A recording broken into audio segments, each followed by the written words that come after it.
E aí, pessoal, beleza? Hoje nós vamos ter uma aula sobre Segunda Guerra Mundial. Nós vamos discutir um pouco dos antecedentes, o decorrer da guerra e algumas das suas principais consequências para o mundo. Então, vamos lá. A Primeira Guerra Mundial é o principal antecedente da Segunda Guerra Mundial. Vários historiadores compreendem que a Segunda Guerra Mundial é uma continuação da Primeira por outros meios.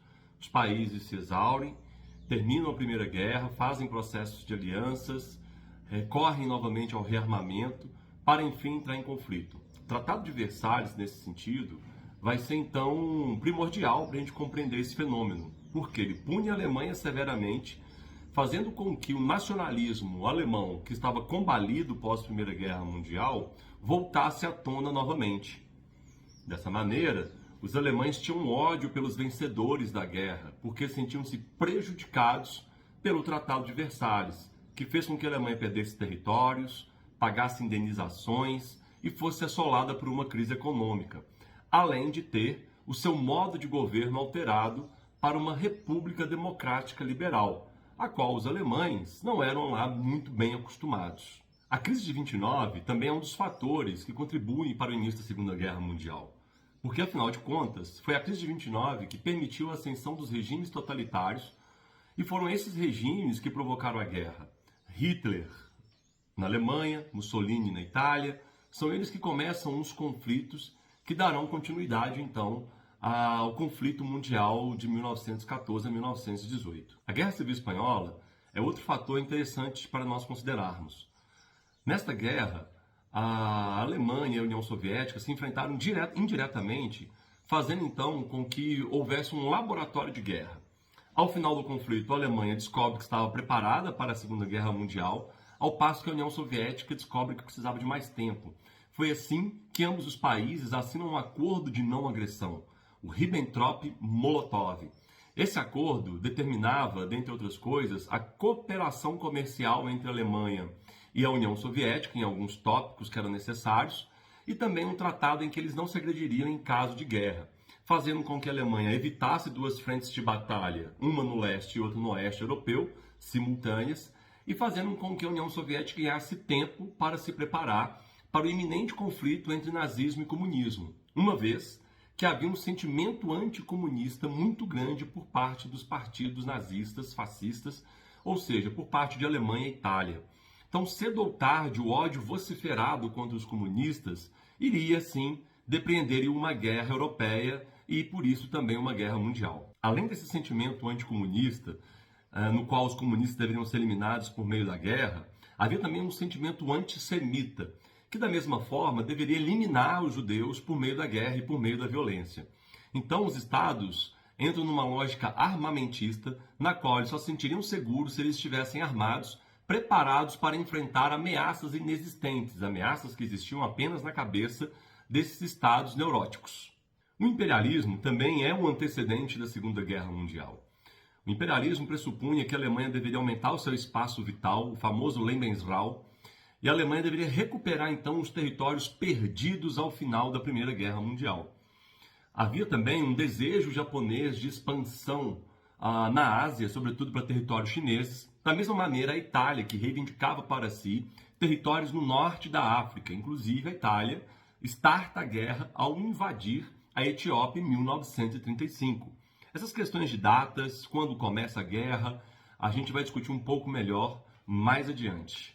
E a União Soviética, que tinha também pretensões imperialistas de ampliar o comunismo pela Europa fora, sobretudo para territórios poloneses, que a União Soviética tanto desejava ter. Quanto às questões de data, que nós falamos agora há pouco, a data oficial de início da Segunda Guerra Mundial é o 28 de setembro de 1939, quando a Alemanha invade a Polônia simultaneamente com os soviéticos, e esse território então é dividido entre esses dois países. Ora, não vamos nos precipitar. Esse acordo, o Ribbentrop-Molotov, que preconizava inclusive a divisão da Polônia entre a União Soviética e a Alemanha, era um acordo que determinava essa ocupação simultânea pelo seguinte motivo: caso a Alemanha fosse invadir a União Soviética e vice-versa, o caminho de passagem era a Polônia. Então, invadir a Polônia e dividir o território entre eles era uma maneira de você estar de olho, de você estar se resguardando de uma eventual invasão do seu inimigo. Agora, as outras datas que a gente pode pensar sobre elas. Como eu disse agora há pouco, a Itália invade a Etiópia em 1935. Para os etíopes, a Segunda Guerra começa em 1935. Os japoneses invadem a China em 1936 para 1937.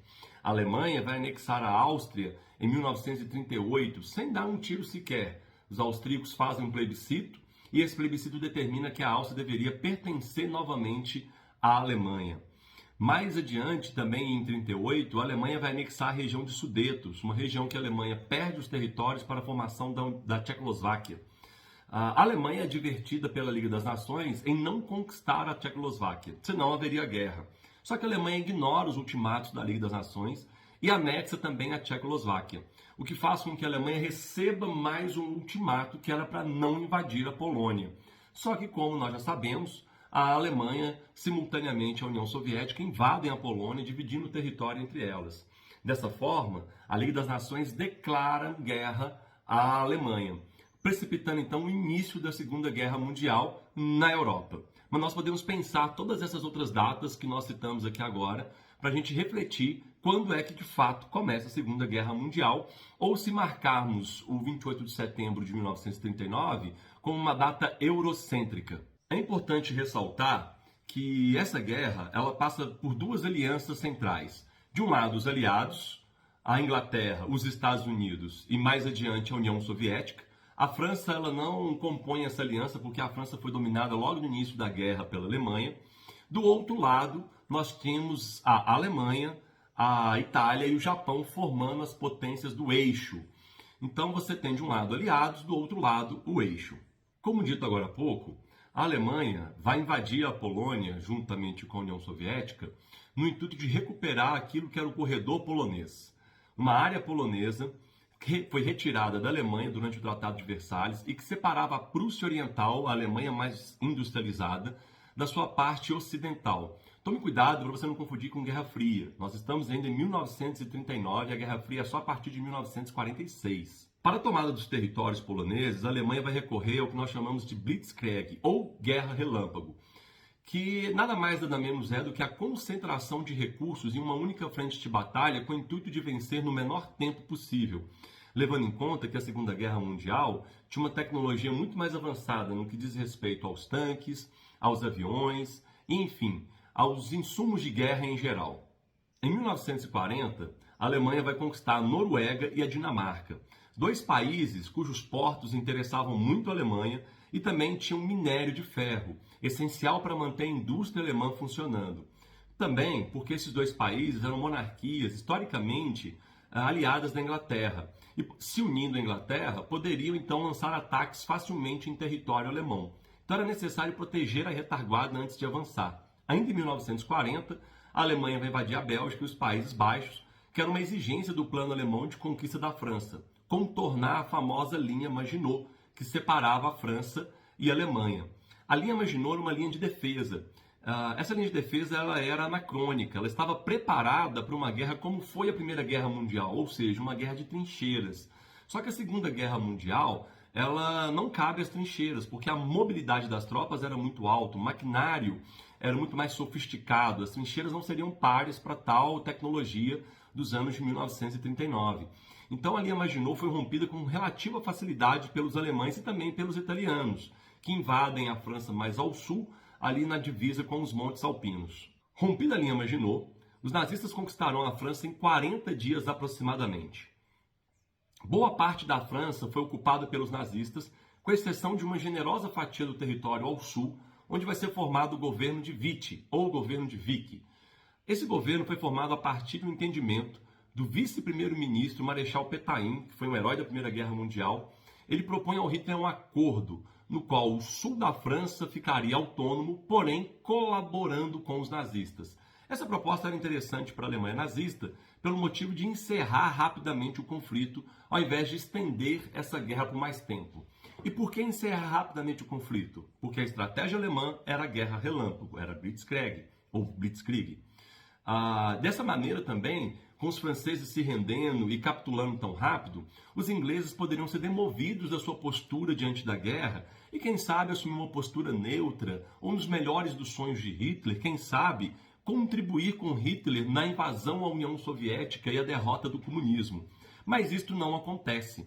Os ingleses permanecem na guerra, o que leva a Força Aérea Alemã a realizar um ataque sobre Londres e ser derrotada pela Real Força Aérea Britânica.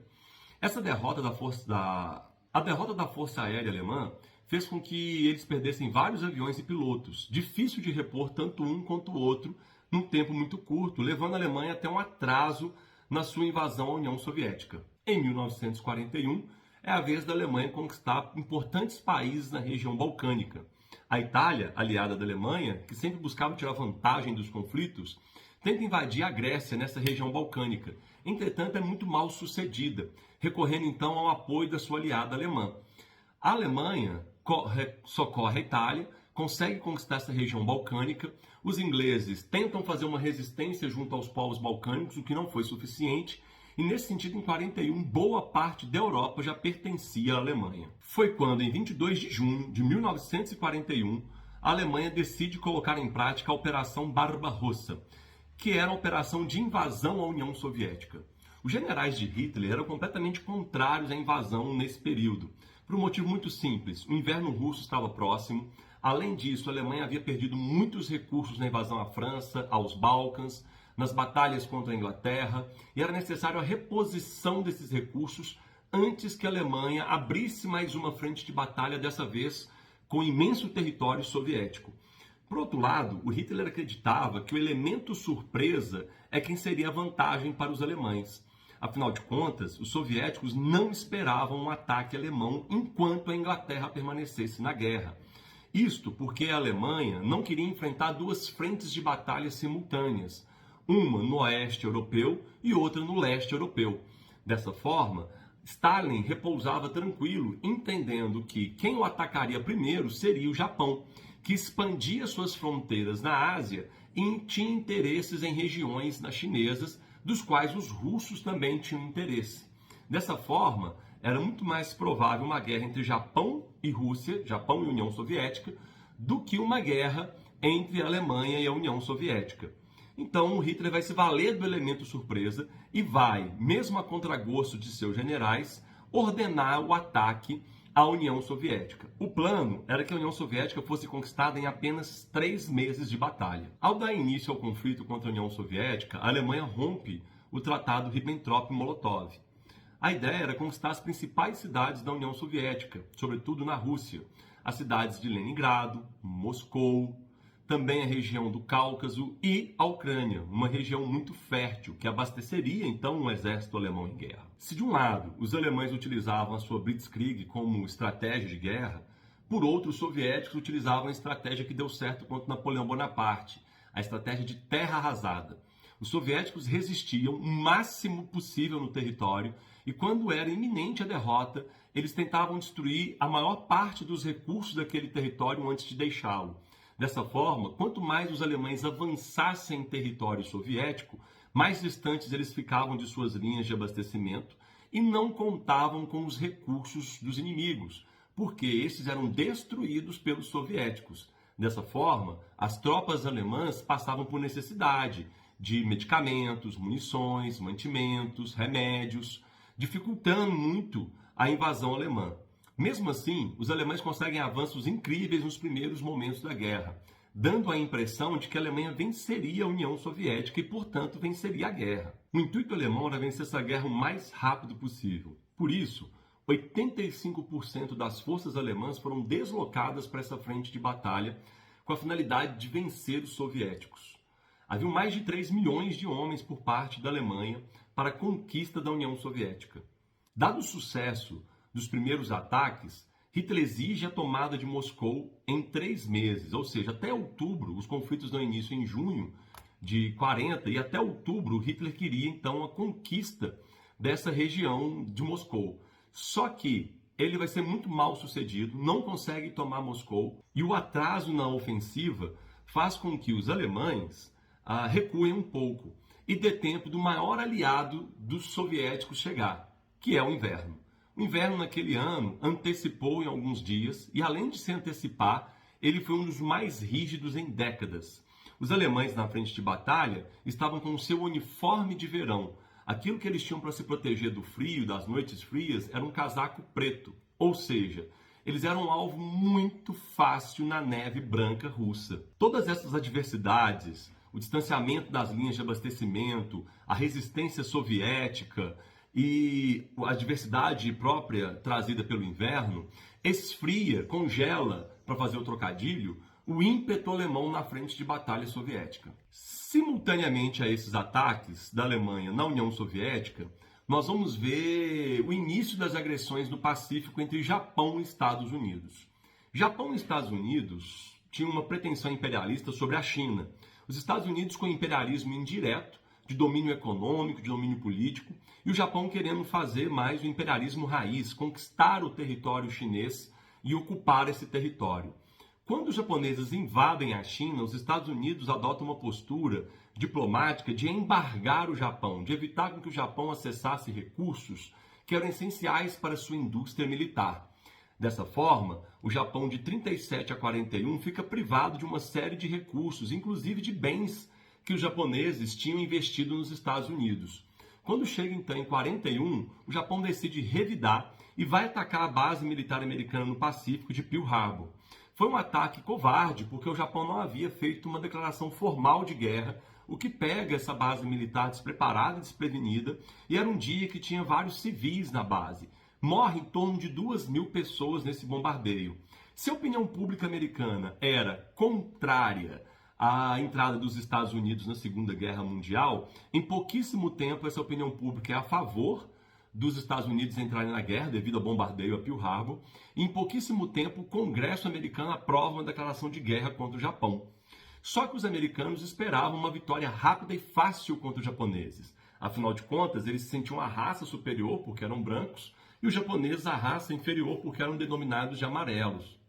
Dessa forma, esperava-se uma vitória a contento por parte dos estadunidenses, o que não ocorre.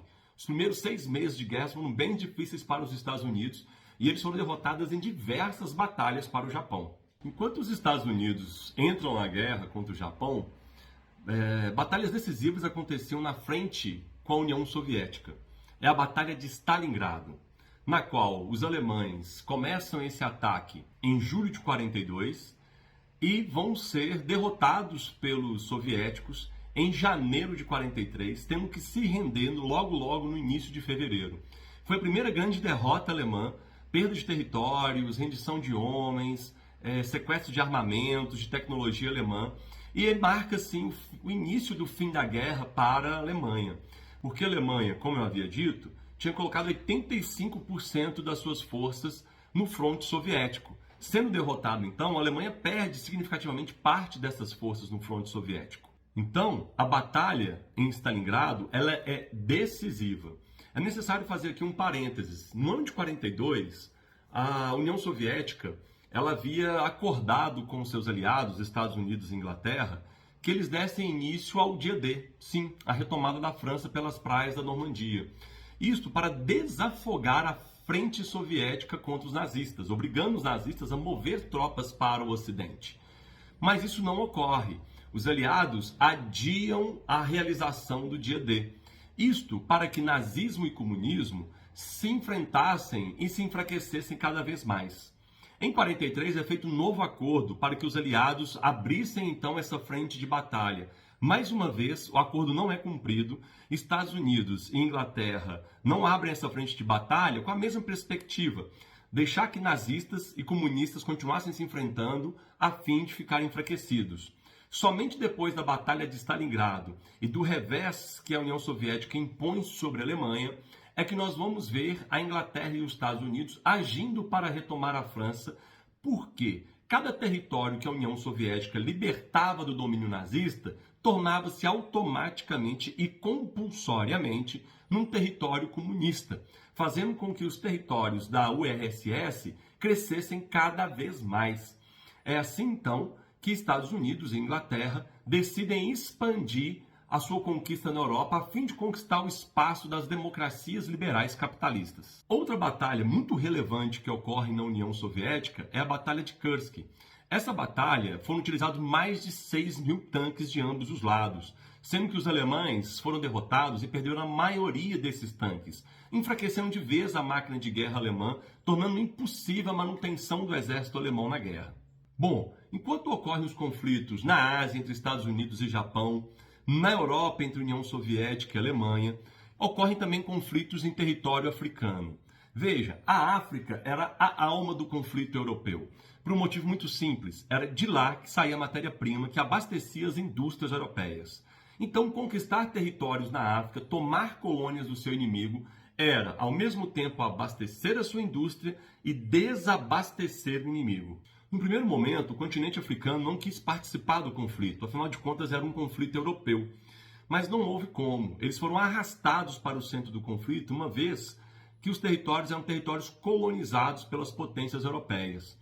A gente pode demarcar o início do conflito na África, como já dito, em 1935, quando a Itália invade a Etiópia.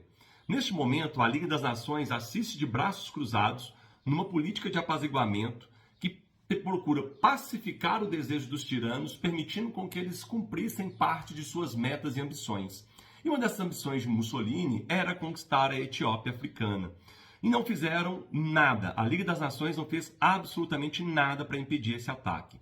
Quando a guerra começa na Europa em 1939, a Liga das Nações exige que as colônias africanas participassem com empenho e afinco na guerra. Veja que contraditório e que hipócrita, não? Entre 1940 e 1941, uma contraofensiva africana é lançada contra os domínios que a Itália havia estabelecido no norte da África e também os domínios que a Alemanha havia determinado nessa região. Essa contraofensiva africana conta com o apoio, com a ajuda de países europeus como a Inglaterra, por exemplo. Dessa maneira, eles conseguem repelir os invasores fascistas e nazistas, obrigando a Alemanha a deslocar tropas da frente de batalha soviética, que já estava bastante complicada, para ajudar a Itália na África. Foi formada então a famosa Afrika Korps, um corpo expedicionário de alemães cujo objetivo era reconquistar os territórios perdidos pelos italianos. A Afrika Korps é bem sucedida no primeiro momento, mas a escassez de recursos e o domínio inglês sobre o mar Mediterrâneo dificulta o abastecimento dessas tropas. Dessa forma, o máximo que o seu comandante pode fazer é tentar segurar o ímpeto dos aliados por um tempo. E ele consegue, ele é bem sucedido nisso, mas não por muito tempo, e com o passar do tempo os nazistas e os fascistas são expulsos da África. Talvez a batalha mais decisiva para a vitória dos aliados em África tenha sido a Batalha de Alamein, uma batalha que ocorre em 1942, em que os africanos conseguem retomar o canal de Suez que os nazistas haviam tomado. A partir daí, exércitos argelinos, marroquinos, tunisianos, etíopes começam a dar início não só à expulsão dos nazistas da África, mas também à expulsão dos nazistas na própria Europa. Exércitos argelinos e tunisianos marcharam sobre Roma para expulsar o fascismo da Itália em 1943, acompanhados, obviamente, de exércitos dos aliados, da Inglaterra e dos Estados Unidos. Logo depois de libertar uma parte significativa da Itália do fascismo, esses mesmos exércitos africanos marcham para a França para encontrar-se com o movimento França Livre e libertar a França. Veja que tudo isso gera uma incongruência no continente africano. Não fazia sentido as colônias africanas lutarem pela liberdade de seus dominadores e não lutarem pela própria liberdade. Um escritor senegalês, ele diz o seguinte a respeito disso: durante a guerra, vimos os brancos nus e não nos esquecemos disto. Ou seja, viram as fraquezas dos brancos e perceberam que era a hora também de começar seus movimentos de independência. E a Segunda Guerra Mundial tem um impacto profundo nas independências africanas. É a partir daí que começa a ocorrer o movimento que as colônias conquistam a sua liberdade e sua autonomia política. Embora ainda dependessem economicamente de seus antigos colonizadores. Enquanto todo esse teatro de guerra acontece na Europa e na África, os Estados Unidos entrando na guerra, a Alemanha sendo derrotada para a União Soviética em Stalingrado, enquanto tudo isso ocorre, e aqui na América Latina? Bom, com destaque para o Brasil. Quando os Estados Unidos declaram guerra ao Japão em 1941, o presidente americano Franklin Delano Roosevelt visita o presidente Vargas, tentando convencê-lo a acompanhar os Estados Unidos em sua declaração de guerra. O Brasil era um país que tinha uma parceria econômica muito forte com a Alemanha, a ponto dessa parceria ser maior do que a parceria que havia com os Estados Unidos. O governo brasileiro não era necessariamente fascista, mas haviam vários membros do governo que eram declaradamente nazistas e eram pró-eixo. Se não eram pró-eixo, eram pró-neutralidade, eram a favor de que a Alemanha continuasse obtendo as vantagens que ela tinha, como ela ainda tinha até 1941, antes de ser derrotada pela União Soviética lá na Batalha de Stalingrado. Então o Vargas ele precisava de um tempo para articular politicamente a adesão do Brasil à guerra. E nesse tempo, ele vai conseguir fazer umas grandes negociações para favorecer o Brasil e o Estado desenvolvimentista varguista, no qual o Estado é o responsável pelo desenvolvimento da nação. O Vargas queria desenvolver a siderurgia brasileira e, para isso, ele vai recorrer a empréstimos nos bancos americanos a juros extremamente amigáveis, isto porque os Estados Unidos pretendiam uma resposta positiva de Vargas em uma declaração de guerra contra a Alemanha. A ajuda norte-americana permitiu que o Brasil desenvolvesse a Companhia Siderúrgica Nacional, a sua própria aeronáutica, comprasse armas e com transferência de tecnologia diretamente dos Estados Unidos e conseguisse recursos para a abertura de outras empresas no Brasil. Em janeiro de 1942, o Brasil rompe as suas relações diplomáticas com os países do eixo, Alemanha, Itália e Japão, e logo após essa ruptura, a Alemanha vai afundar um navio brasileiro que levava insumos para os Estados Unidos e para a Inglaterra. O afundamento do navio brasileiro foi a desculpa perfeita para que em agosto de 1942 o Brasil declarasse, enfim, guerra à Alemanha. A declaração de guerra não quer dizer uma entrada efetiva do Brasil na guerra. Esta entrada só ocorre em 1944, quando o Brasil finalmente chega à guerra. Nesse meio tempo, cria-se uma piada interna de que o Brasil só iria à guerra quando a cobra fumasse. E não é que a cobra fumou? O Walt Disney fez um símbolo, que é este que você vê na sua tela, em homenagem às Forças Armadas Brasileiras, que vão, inclusive, introjetar esse símbolo, assimilar esse símbolo para eles. A Força Expedicionária Brasileira teve uma missão importante na conquista da região do Monte Castelo, na Itália, um reduto fascista que os aliados não conseguiam conquistar e as tropas brasileiras tiveram êxito nessa conquista, o que mexeu com o nosso sentimento nacionalista e de pertencimento ao Brasil. Foi comemorado aqui no Brasil como um título da Copa do Mundo. Boa parte dos soldados brasileiros que foram lutar nessa guerra eram gente pobre, humilde, gente negra, porque afinal de contas a nossa elite branca não estava disposta a enviar os seus filhos para morrer numa guerra sangrenta. Dessa forma, esses homens foram mal preparados, foram mal armados para a guerra e proporcionalmente nós perdemos muitos homens. Cerca de 2.000 homens nas estimativas mais exageradas e cerca de 800 homens naquelas estimativas mais equilibradas. A entrada do Brasil na guerra traz uma contradição para o governo Vargas. Vargas havia instalado uma ditadura no Brasil em 1937 e essa ditadura vai perdurar até 1945. Isso mesmo, a vitória dos aliados põe fim também à ditadura no Brasil, uma vez que a população brasileira passa a reivindicar a volta da democracia.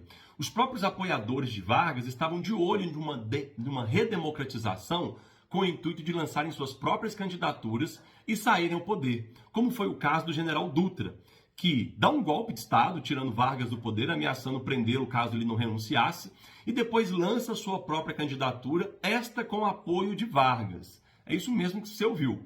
O Dutra ameaça Vargas de prisão, Vargas renuncia ao poder, o Dutra lança sua candidatura ao poder com o apoio de Vargas. Mas isso só vai entender quando a gente estiver estudando a Era Vargas, então não perca o vídeo de Era Vargas. Nós vimos que o teatro de guerra no Pacífico foi difícil para os Estados Unidos nos primeiros 6 meses.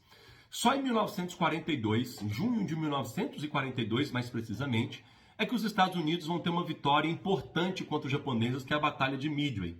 Essa batalha, ela interrompe o avanço japonês no Pacífico e a partir dela os Estados Unidos começam a reconquistar os territórios que os japoneses haviam dominado nessa região. Deu para perceber então que a derrota do eixo, ela tem ali mais ou menos demarcado o início dela em 1942, nos diversos reveses que a Alemanha sofre para a União Soviética no território russo, e também as derrotas que alemães e italianos sofrem para as tropas africanas e também nas derrotas que japoneses vão sofrer para os Estados Unidos também nesse ano de 42.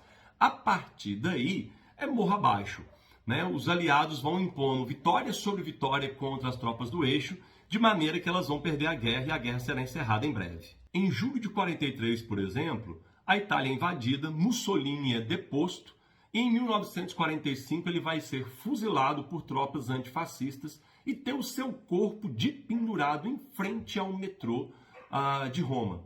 Isso para mostrar aos italianos o que acontecia com os fascistas na Itália. Em 44, os soviéticos, por exemplo, vão libertar a Romênia, a Hungria, territórios que, como eu já disse, tornam-se compulsoriamente em territórios comunistas. Lançar a Operação Overlord, que era a operação que ficou conhecida popularmente como Dia D. Em 6 de junho de 44, os aliados, Inglaterra, Estados Unidos e Canadá, vão fazer ações simultâneas de tomada das praias da Normandia. Eram 5 praias a serem tomadas. A operação era improvável, o clima não era favorável, havia chuva, havia vento, havia ondas, mas numa brecha que o clima deu, os aliados aproveitaram para invadir, surpreendendo assim os alemães. Além disso, fizeram uma comunicação truncada a fim de enganar os alemães. Deram a entender que a região invadida seria Pas-de-Calais. Entretanto, a região invadida foi a Normandia. O que ocorre é que, surpreendidos e esgotados pela guerra contra os soviéticos, a Operação Overlord ela foi muito bem sucedida na sua retomada da França, permitindo que os aliados, então, conquistassem não só a França, mas reconquistassem também a Bélgica, os Países Baixos, e caminhando em direção a Berlim. Começa, então, uma disputa tácita entre os aliados. Quem tomaria Berlim? E quem toma são os soviéticos, que colocam a bandeira da Rússia, que colocam a bandeira da União Soviética sobre o parlamento alemão. No final de abril de 45, isolado e cercado, Hitler se suicida e nos primeiros dias do mês de maio, os nazistas se rendem, pondo fim à guerra no fronte ocidental. Restava então definir o fronte oriental, a guerra contra o Japão. O Japão estava derrotado, sem aliados, enfraquecido. Não era necessário que o desfecho da guerra fosse como foi, que era o lançamento de 2 bombas atômicas, uma sobre a cidade de Hiroshima no dia 6 de agosto e outra sobre a cidade de Nagasaki no dia 9 de agosto. Juntas, as 2 bombas mataram cerca de 320 mil pessoas, causando uma destruição inenarrável. O apocalipse havia chegado para aquelas 2 cidades. E o país que orquestrou isso era nada mais nada menos que a maior democracia liberal capitalista do mundo. Para a gente ver que a democracia não é o reinado do bem.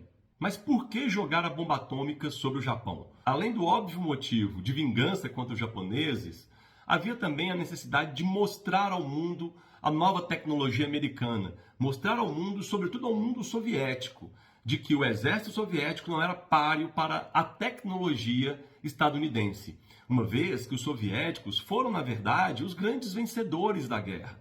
São eles quem eliminam o exército alemão no fronte oriental, impossibilitando esse exército de continuar o conflito. As grandes derrotas sofridas por Hitler no fronte oriental é que vão determinar o decurso dessa guerra na Europa. Havia também a necessidade de pôr fim ao conflito antes que a União Soviética declarasse guerra ao Japão. Imaginem só, a União Soviética vitoriosa contra a Alemanha e também vitoriosa contra o Japão, expandindo ainda mais o comunismo soviético para os territórios asiáticos.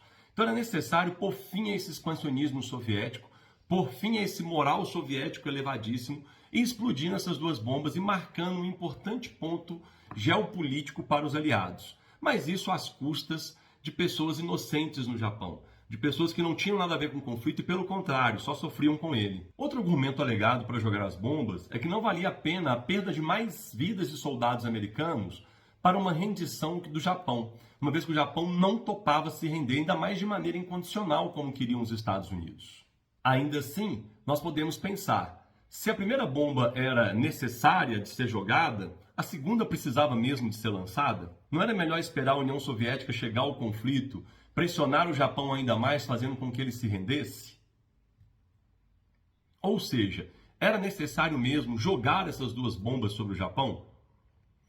Bom, toda essa discussão moral e ética é levantada, inclusive contra aqueles que jogaram a bomba, os pilotos que pilotaram o avião, e também contra aqueles que produziram a bomba, no caso, o projeto Manhattan, liderado pelo físico Oppenheimer. Ao fim e ao cabo, nós não podemos esquecer também que haviam motivações racistas por parte dos Estados Unidos, que já haviam desumanizado e brutalizado os japoneses, reduzindo eles a bestas. O presidente Truman diz que quando você lida com bestas, você tem que tratá-las como bestas. Truman é o presidente americano que sucede Franklin Delano Roosevelt nesse processo. A Segunda Guerra Mundial também viu emergir um horror incomparável, o Holocausto. O Holocausto patrocinado pelos nazistas contra judeus, homossexuais, pessoas com deficiência, enfim, qualquer um que não pertencesse à raça ariana pura poderia ser englobado.